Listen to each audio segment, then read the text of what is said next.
ছিঁড়ে ছিঁড়ে রাখছে। হ্যাঁ না বলে বাবা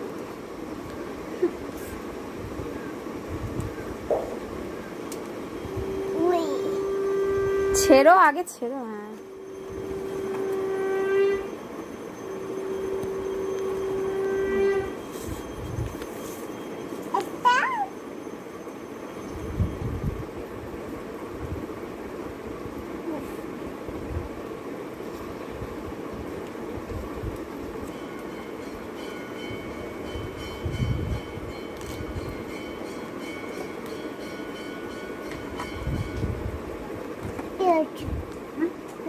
কিছু হয়নি শোনো, তুমি কাজ করছো তা দেখছি, কিছু হয়নি।